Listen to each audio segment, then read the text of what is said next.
بسم اللہ الرحمن الرحیم اللهم صل على سيدنا ومولانا محمد افضل صلواتك بعدد معلوماتك وبارك وسلم وصل عليه. بسم اللہ الرحمن الرحیم. عزیز طلباء کرام، ہماری زیر تدریس کتاب کا نام مختارات من ادب العرب ہے، اور بحمد اللہ تعالی آج اس کا پہلا سبق ہے، جو کہ مشتمل ہوگا متعلقات ادب اور اس کتاب مختارات کی چند نمایاں خصوصیات پر. تو سب سے پہلے ہم شروعات کرتے ہیں متعلقات ادب سے. متعلقات ادب میں سب سے جو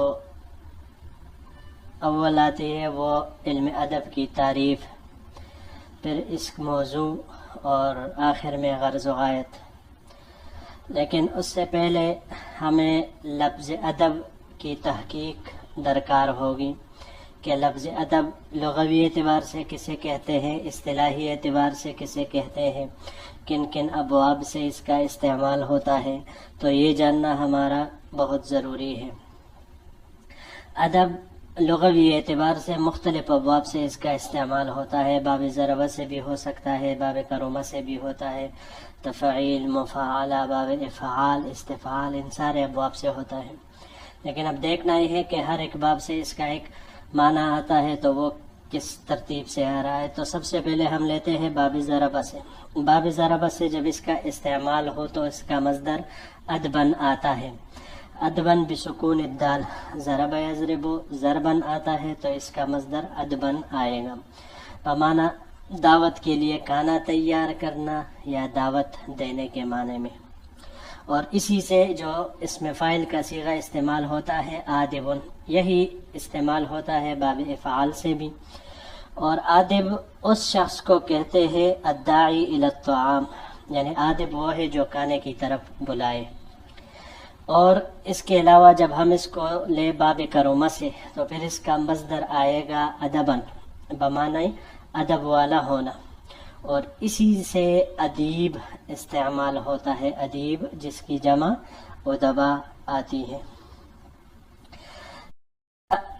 پھر یہ استعمال ہوتا ہے باب تفعیل سے بھی. تو باب تفعیل سے جب ہم لے ادب یؤدب تأدیباً، تأدیباً اس کا مصدر آئے گا بمعنی علم سکھانا، ادب سکھانا، ان معنی میں اس کا استعمال ہوتا ہے. اور اس کے علاوہ باب استفعال اور باب تفاعل سے، تو باب استفعال سے جب ہم لے استعداباً مصدر آئے گا، اور باب تفاعل سے تأدباً مصدر آئے گا بمعنی ادب سیکھنے اور ادب والا ہونے کے معنی میں. پھر معزز طلباء کرام، اسی سے ایک لفظ مأخوذ ہے مأدبۃ، مأدبۃ جس کی جمع مآدب آتی ہے. اور یہ لفظ حدیث مبارک میں بھی اس کا استعمال ہوا ہے. مثال کے طور پر ایک حدیث مبارک ہے عبداللہ ابن مسعود رضی اللہ تعالیٰ عنہ کی. آپ رضی اللہ تعالیٰ عنہ حضور صلی اللہ علیہ وسلم کا یہ ارشاد نقل فرماتے ہیں ان هذا القرآن مأدبۃ اللہ تعالی فی الارض فتعلموا من مأدبته. ترجمہ اور مفہوم حدیث کچھ یوں ہے کہ یہ قرآن زمین میں اللہ کی دعوت کا پیغام ہے، لہٰذا تم اس سے علم سیکھو. تو یہاں پر قرآن پر مأدبۃ کا اطلاق یعنی بلانے کے معنی میں کیا گیا ہے، دعوت دینے کے معنی میں کیا گیا ہے، کہ جس طرح کھانے کی طرف لوگوں کو بلایا جاتا ہے تو اس طرح اس حدیث مبارک میں آپ صلی اللہ علیہ وسلم نے قرآن کی طرف لوگوں کو بلایا ہے کہ آپ اس سے سیکھو. اس کے بعد ہم آتے ہیں اس کی اصطلاحی تعریف کی طرف کہ ادب کسے کہتے ہیں، علم ادب کیا ہے. تو مختلف حضرات نے مختلف اوقات میں مختلف کتابوں میں اس کی مختلف کئی طرح کی تعریفات لکھی ہیں، لیکن جو سب سے بہترین اور سب سے اس کے زیادہ قریب اور مناسب ہے وہ یہی سید شریف جرجانی رحمہ اللہ کی ہے.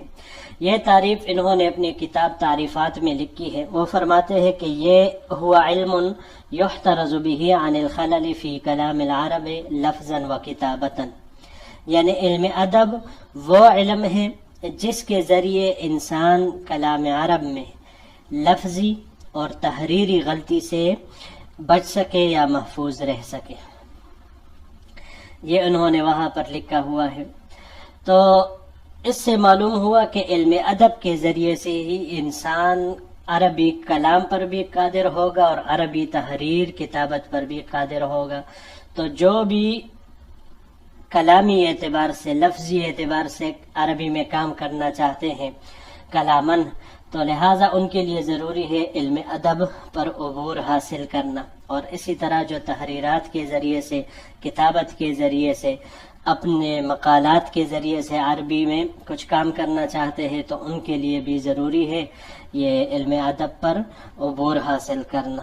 یہ ایک تعریف انہوں نے کی ہے. دوسری ان کے قریب تعریف علامہ ابو زید انصاری رحمہ اللہ نے تاج العروس میں فرمائی ہے.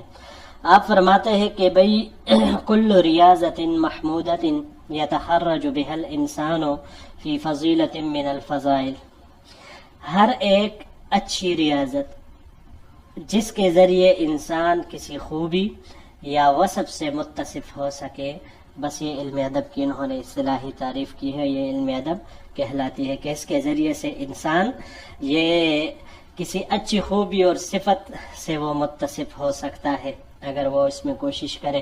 اور بعینہ یہی وجہ اس علم ادب کی وجہ تسمیہ بھی بن سکتی ہے، کیونکہ اس کے ذریعے سے انسان اپنے کلام کے ذریعے سے وہ محمود بن سکتا ہے، قابل تعریف وہ بن سکتا ہے، صفات والا محامد والا وہ بن سکتا ہے. تو یہ اصطلاحی تعریف ہوئی اس کی. اب آگے آتے ہیں موضوع کی طرف، علم ادب کا موضوع. تو اس کے بارے میں علامہ ابن خلدون رحمہ اللہ اپنے مشہور کتاب تاریخ ابن خلدون کے مقدمہ میں فرماتے ہیں کہ یہ علم ادب اس کا موضوع ھذا العلم لا موضوع له ينظر فی اثبات عوارضه او نفیها، یعنی اس علم کا کوئی موضوع نہیں ہے جس کے عوارض ذاتیہ کے اثبات یا نفی سے بحث کی جائے. اس تعریف کے علاوہ اگرچہ بعض حضرات نے اس موضوع کے تعین کے علاوہ دوسرے حضرات نے بتکلف کوئی اور موضوع اس کے لیے بنانے کی کوشش کی ہے، لیکن وہ ایک تکلف کے سوا اور کچھ نہیں ہے. یہی وجہ ہے کہ شیخ الادب حضرت مولانا اعزاز علی صاحب رحمہ اللہ نے علامہ ابن خلدون رحمہ اللہ کی اس تعریف کو درست قرار دیا ہے. جو بعض حضرات تکلفاً اس کے لیے کوئی موضوع بنانے کی فراق میں تو وہ فرماتے ہیں کہ بھئی اس کا موضوع نظم و نثر ہے، بعض کچھ اور فرماتے ہیں، بعض کچھ اور فرماتے ہیں، لیکن وہ تکلفات سے خالی نہیں ہے. تو سب سے بہتر قول یہی. اب تیسرے نمبر پر آتے ہیں غرض و غایت کی طرف، یعنی مقصد کی طرف، کہ اس علم ادب اس کا مقصد کیا ہے، غرض و غایت کیا ہے اس کی. تو علم ادب اس کے بارے میں بھی علامہ ابن خلدون رحمہ اللہ اپنی کتاب تاریخ ابن خلدون کے مقدمے میں فرماتے ہیں وَإِنَّمَا الْمَقْصُودُ مِنْهُ ثَمَرَتُهُ، علم ادب سے مقصود اس کا ثمرہ ہے. اور اس کا ثمرہ کیا ہے؟ وَهِيَ الْإِجَادَةُ فِي فَنِّ الْمَنظُومِ وَالْمَنصُورِ عَلَى أَسَالِيبِ الْعَرَبِ وَمَنَاحِيهِمْ، کہ اس کا ثمرہ عرب کے طرز و انداز اور عرب کے ہی اسلوب کے مطابق منظوم کلام اور منصور کلام، یعنی نظم اور نثر دونوں میں مہارت کا نام ہے. مقصد علم ادب کا یہی ہوا کہ علم ادب سے مقصود اس کا ثمرہ ہے، اور اس کا ثمرہ عرب کے طرز و انداز و اسلوب کے مطابق نظم و نثر میں مہارت کا نام ہے. نظم و نثر منظوم کلام جو اشعار، ابیات، نظم و غزل وغیرہ پر مشتمل ہوتے ہیں، جیسے اس کتاب مختارات کا جز ثانی ہے. اور یہ جو پہلا جز اول ہم انشاءاللہ پڑھیں گے ابھی، تو یہ کلام منصور ہے، یعنی نثر پر مشتمل ہے. تو یہی منصور اور منظوم کلام کہلاتا ہے.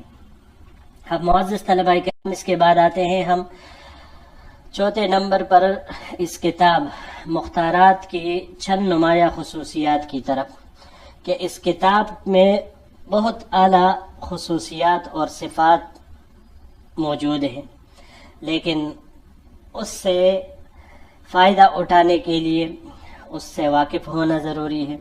تو یہاں پر ہم کچھ اس کے احوال، یہ خصوصیات آپ کے سامنے پیش کریں گے انشاءاللہ العزیز. تو سب سے پہلے تو یہ بات ذہن نشین رہے کہ ہر کتاب یہ مرتب اس کا ایک بیان دیتی ہے، اس کا پتہ دیتی ہے کہ بھائی اس مرتب، اس کتاب کے مرتب کرنے والے، اس کے لکھنے والے، اس کے مصنف، اس کی طبیعت کیسی ہے، اس کا ذوق کیسا ہے، تو اس کے بارے میں یہ پتہ دیتی ہے۔ تو یہ کتاب اپنے مرتب کے بارے میں ان کے ذوق اور فطرت سلیمہ کا پتہ دیتی ہے ہمیں۔ آگے چل کر انشاءاللہ آپ حضرات کو اس کے بارے میں خوب یہ بات روز روشن کی طرح واضح اور آیا ہو جائے گی۔ تو سب سے پہلے اس کتاب کی بنیادی خاصیت یہ ہے کہ علامہ ابو الحسن علی ندوی رحمہ اللہ یعنی مصنف رحمہ اللہ نے قدیم و جدید ادب کا ایک ایسا حسین امتزاج اور ایک ایسا زبردست گلدستہ مرتب فرمایا ہے کہ جس کے پڑھنے سے نہ صرف یہ کہ انسان کے روح میں تازگی آتی ہے بلکہ اس کے ساتھ ساتھ اس کے کلام میں بھی شائستگی وہ آتی ہے، اور اس کے ساتھ ساتھ انسان اپنے ماضی سے بھی روشناس ہو جاتا ہے۔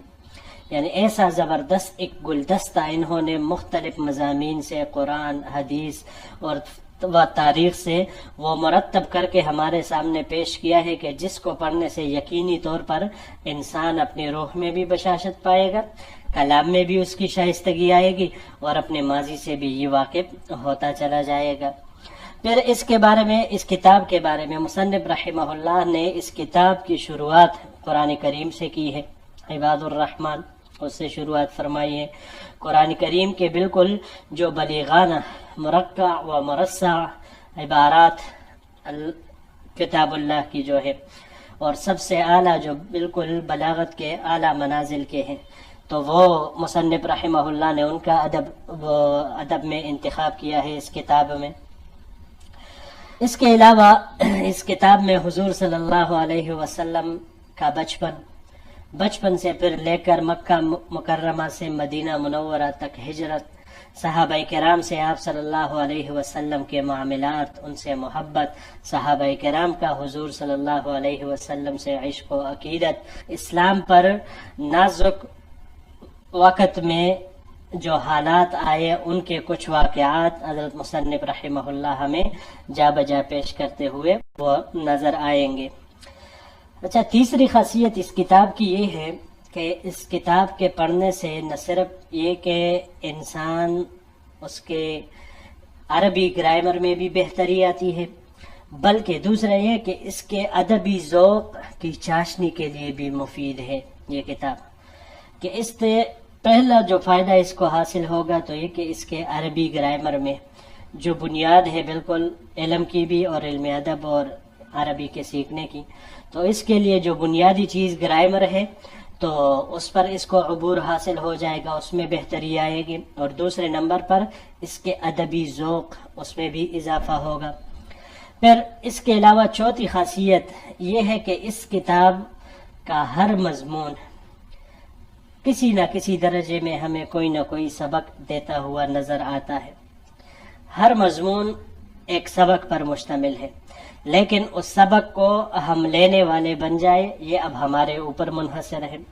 مثال کے طور پر میں اجمالی طور پر خلاصہ آپ حضرات کے سامنے پیش کر رہا ہوں کہ کس انداز سے حضرت مصنف رحمہ اللہ ہمیں مختلف چیزوں سے وہ روشناس کرنے کی کوشش کر رہے ہیں، مختلف چیزوں کی طرف ہمیں دعوت دیتے ہوئے نظر آتے ہیں۔ تو کہیں پر مصنف رحمہ اللہ ہمیں اپنے مضمون کے ذریعے سے اتحاد کی دعوت دیتے ہوئے نظر آتے ہیں، تو کہیں پر مصنف رحمہ اللہ ہمیں دور لے جا کر تاریخ کے دریچوں کو وا کر کے اس سے خوشہ چینی کرتے ہوئے نظر آتے ہیں، کہیں پر اخلاق حسنہ کی دعوت دیتے ہوئے نظر آتے ہیں، تو کہیں پر مصنف رحمہ اللہ ایک ماں اور بیٹے کے درمیان کے تعلقات کی منظر کشی کرتا ہوا نظر آتا ہے۔ اس کے علاوہ مصنف رحمہ اللہ کہیں پر عوام کو ایک سبق دیتے ہوئے نظر آتے ہیں، تو کہیں پر ارباب اقتدار و ارباب دولت ان کے دروازوں کو کٹکھٹاتے ہوئے نظر آتے ہیں، کہیں پر مصنف رحمہ اللہ اگر ہمیں ظالم اور مظلوم کا تقابل کرتے ہوئے دکھائی دیتے ہیں، تو ساتھ ہی دوسری طرف مصنف رحمہ اللہ وہ استقامت کو بھی سمجھاتے ہیں کہ استقامت بھی اختیار کرنا ضروری ہے۔ اگر ایک طرف مصنف رحمہ اللہ جذبہ جہاد کو ابارتے ہیں تو دوسری طرف مصنف رحمہ اللہ وہ تصوف کے بارے میں بھی لوگوں کو سمجھاتے ہوئے نظر آتے ہیں.